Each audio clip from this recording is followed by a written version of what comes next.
Hi friends, twins கிச்சனில் இன்றைக்கி என்ன பண்ணலான்னு பார்க்கலாம். பலாக்கொட்டை பொரியல். ஸ்டவ் ஆன் பண்ணி கடாய் வச்சுக்கலாம். கடாய் ஹீட் ஆகிடுது.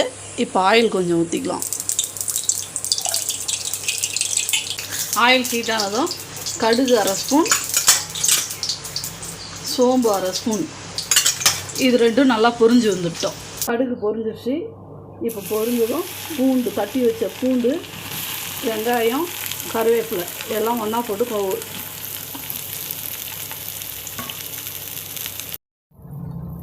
இது வதங்கிறதுக்கு மட்டும் சும்மா பிஞ்சு உப்பு போட்டுக்கலாம். இதை நல்லா வதக்கி விட்டுக்கலாம். இது இப்போ நல்லா வதங்கிடுது. 1/4 ஸ்பூன் மஞ்சள்தூள், 1 ஸ்பூன் குழம்பு மிளகாய்த்தூள், 1 ஸ்பூன் கரம் மசாலா, இதெல்லாம் நல்லா போட்டு கிண்டிக்கலாம்.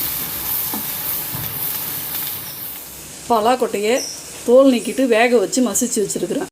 இதில் பச்சை ஸ்மெல்லாம் போயிடுது. இது கூட இப்போ இந்த பலாக்கொட்டைங்களை சேர்த்துக்கலாம்.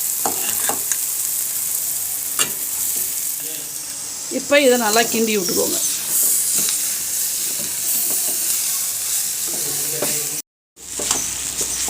இதை மாதிரி எல்லா மசாலும் ஸ்ப்ரெட் ஆகிற மாதிரி நல்லா கிண்டி விட்டுக்கோங்க. இப்போ பார்த்தீங்கன்னா நம்ம பலாக்கொட்டை பொரியல் ரெடி ஆகிடுச்சு. பலாப்பழ சீசனில் பலாக்கொட்டை இருந்ததுன்னா இதை மாதிரி நீங்கள் வீட்டில் பொரியல் பண்ணி செஞ்சு சாப்பிட்டு பாருங்கள். பிடிச்சிருந்தால் லைக் பண்ணுங்கள், ஷேர் பண்ணுங்கள், கமெண்ட் பண்ணுங்கள்.